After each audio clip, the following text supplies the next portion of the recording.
ঘটনা ঘটেছে? তৃণমূল আজকে কোনো রাস্তা না পেয়ে আমার উপরে আক্রমণ নামিয়ে এনেছিল, পুরো রাস্তায় আমাকে ঘিরে ধরেছিল। তাদের বক্তব্য যে আমি নাকি গাড়ি করে টাকা নিয়ে বেরিয়েছি এবং কোন টাকা জায়গায়? তালপুকুরের ওখানে আমি নাকি টাকা বিলোচ্ছি। আমি বারবার বলার সত্ত্বেও, বোঝাবার সত্ত্বেও তারা শোনেনি। তারা সারা এলাকাতে একটা এমন ন্যারেটিভ তৈরি করতে চেয়েছিল যে আমি নাকি টাকা বিলোচ্ছি। আমি বলেছি আপনারা গাড়ি চেক করুন, তাও করেনি এবং আমাকে মারতে এসেছিল। আমি কাঁচ তুলে দিয়েছিলাম তখন এবং গাড়িতে ধাক্কা ধাক্কি আরম্ভ করে দিয়েছিল। আমি তখন বাধ্য হয়ে এসডিওকে এবং থানাকে, পুলিশকে জানাই। এসডিওকে ফার্স্টে জানাই, পুলিশ ওখানে যায়। আমি পুলিশকে বলি যে আপনি আমার গাড়ি যাওয়ার আগে এখানে ওদের সামনে চেক করুন আমার গাড়িতে টাকা আছে কিনা। আমি জানাতে চাই সেটা সবাই, যত পাবলিক আছে, কারণ এটা একটা ভুল ন্যারেটিভ তৈরি করেছে ওরা। থানা আমায় বললো যে না, আপনাকে এখানে থাকতে হবে না, আপনি চলুন, থানায় গিয়ে যা হবার হবে।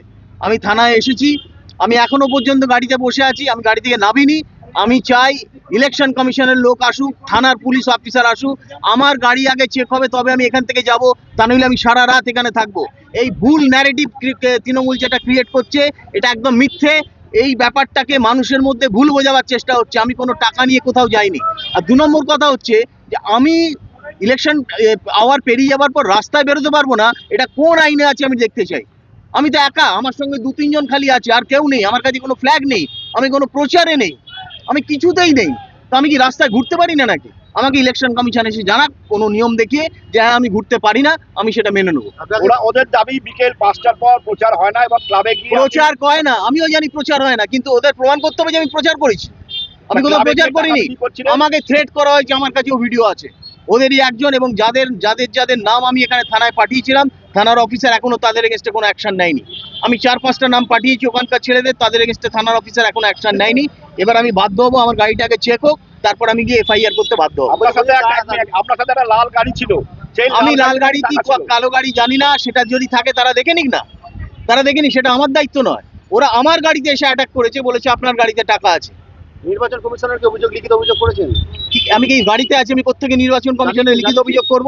আমি এসডিও কে জানিয়েছি এই ব্যাপার ঘটেছে, আপনি এক্ষুনি আমাকে রেস্কিউ করার ব্যবস্থা করুন। এবার এসডিওর দায়িত্ব হচ্ছে আমার এখানে এসে জিজ্ঞেস করা যে কি হয়েছিল। এবং আমি এখন আপনাদের সামনে বলছি, আমি এখানে বসে আছি এই কারণেই যে আমি চাই গাড়িটা চেক হোক। থানাতে এসেছেন? থানাতে এসেছি, থানাকে আমি বলেছি, থানা বলছে আপনারা বাইরে যান, তারপর আমরা প্রসিডিওর অনুযায়ী চেক করবো।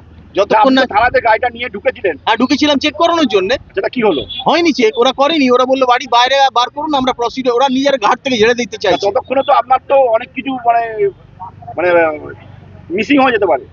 মিসিং কি হবে? আমি মিসিং হবো ম্যাক্সিমাম, আর মিসিং কি হবে? আমার গাড়িতে কিছু নেই। আমি এখনো বলছি চেক করতে।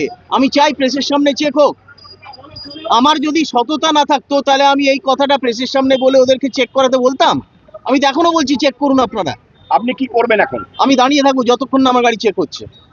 আমার গাড়ি চেক করে ওরা বলবে আমার গাড়িতে কিছু আছে কিনা, টাকা আছে কিনা, মদ আছে কিনা দেখবে, তারপরে আমি এখান থেকে ক্লিয়ারেন্স নেবো, তারপরে আমি যা করার থানায় গিয়ে করবো। ঠিক আছে।